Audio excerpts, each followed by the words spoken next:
You've fallen in love with the wrong person again. Again.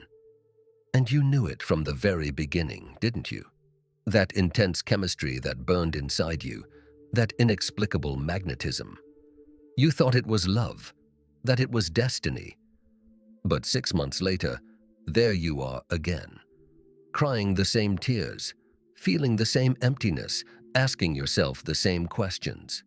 Why does this always happen to me? Why do I choose people who hurt me? You're not stupid. You're not weak. It's something much deeper than you imagine. Because that fire you felt, that instant connection, wasn't love. It was your trauma recognizing the other person's trauma.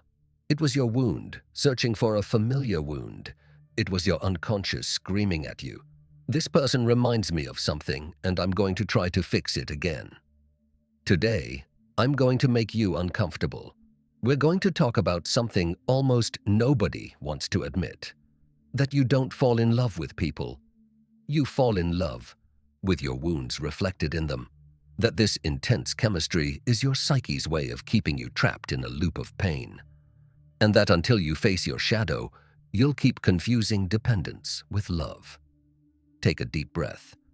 If at any point you feel the urge to run away, to open another tab, stay. That impulse to escape is exactly what we need to talk about. Let's start by destroying an illusion, romantic love as you know it. That feeling of instant recognition, that overwhelming chemistry that I feel like I've known them my whole life, is not a sign of true love. It's a sign that you've just found someone who replicates emotional dynamics from your childhood. It's your internal alarm system screaming, warning, this person emotionally resembles your primary caregivers. Carl Jung explained it like this: we don't see people as they are. We see them through the lens of our unconscious. We project onto them our lacks, our repressed desires, the parts of ourselves we never developed. And that projection is so powerful that we swear we're seeing the person, when in reality we're seeing our own distorted reflection. Think about it. That person who drives you crazy because they're cold, distant, unreachable. That someone who attracts you because they're unpredictable. Because one day they treat you like you're the most important thing in the world, and the next day they barely look at you. Do you really think that's love? Or are you repeating the exact dynamic you lived with an absent father, with an emotionally unavailable mother? Your brain learned very early how to get love. And if that love came with pain, with uncertainty, with moments of connection followed by abandonment, your nervous system recorded that as, this is what love is. As an adult, you'll seek to recreate that same dynamic because it's what your body knows. Emotional stability will feel boring. The person who treats you well will seem uninteresting. Because your unconscious isn't programmed to seek well-being, it's programmed to seek what's familiar. And what's familiar is often pain. Now let's talk about something even more uncomfortable: the shadow. That Jungian concept everyone mentions, but almost no one truly understands. The shadow is everything you had to repress in order to be accepted. And here's the fascinating part.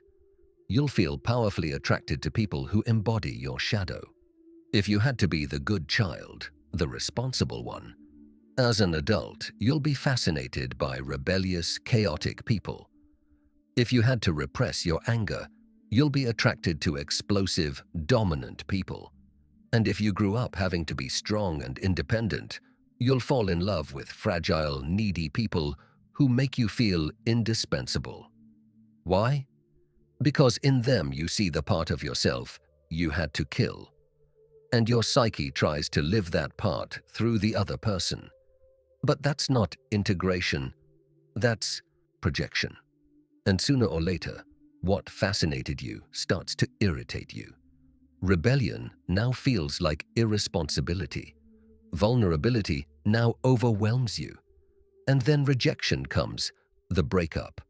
And you start again with someone new who ends up being exactly the same type of person with a different face. This repetition has a name: repetition compulsion. Your unconscious puts you again and again in similar situations, hoping that this time you'll do it differently. But you can't change it if you're not aware of what you're doing.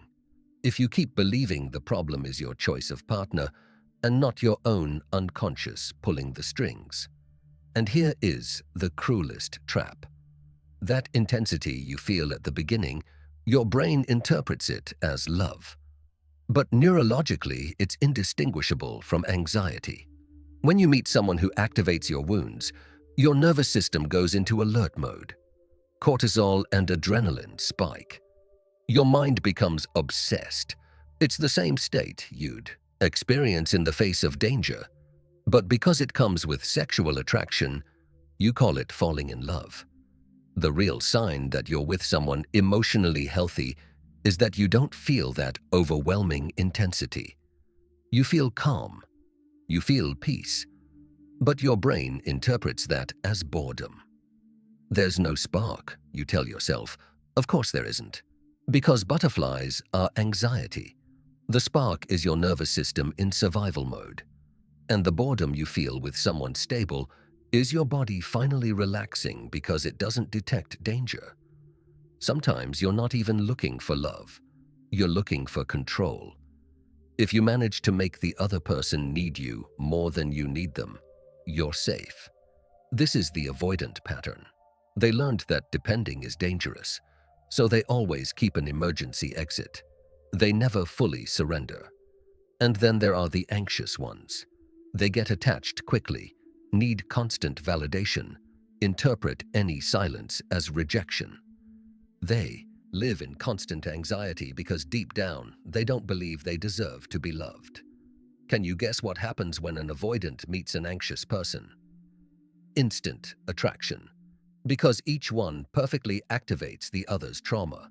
The anxious one chases, the avoidant runs, and both are convinced the problem is the other, when the problem is that neither has healed their original wound. Jung spoke of a process called individuation. It's the path to becoming who you truly are, integrating all the parts you repressed, making the unconscious conscious. And only when you complete that process can you truly love. Because then you don't love from lack, you love from wholeness.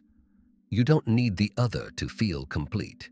You choose them because you want to share your life with them, not because you need them to fill your emptiness.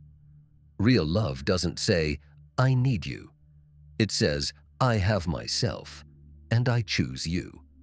Real love doesn't activate your nervous system. It calms it. But to get there, you have to do the hardest work, looking at yourself without filters. You have to go down into your shadow and make peace with the parts of yourself you've hated.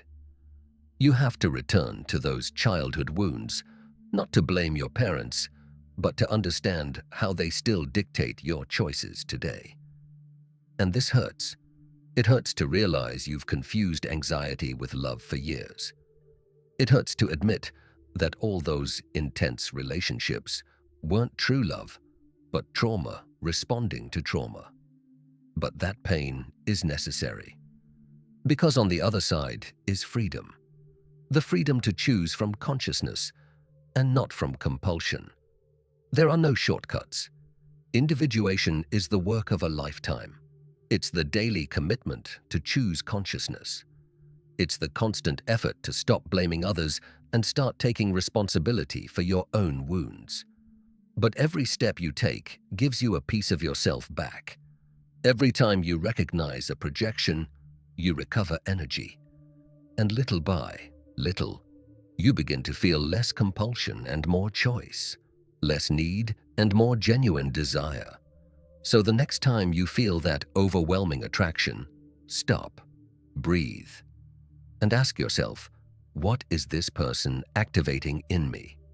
What wound are they touching? What dynamic from my childhood am I about to repeat? Only when you become conscious of the pattern can you change it. You are not your trauma. You are much more. But until you integrate it, until you face it directly, it will keep controlling your life. You'll keep choosing the same people with different faces. You'll keep confusing intensity with love. True love can only happen when two people who have done the work of individuation choose to share their lives. Not from lack, from wholeness. Not saying, "You complete me," but "I am complete, and I choose to grow with you." Leave here knowing that you have all the power to break the cycle. Because the day you understand that the person who drove you crazy wasn't the love of your life, but the mirror of your trauma, that day you'll begin to free yourself. And freedom is worth all the pain it takes to reach it.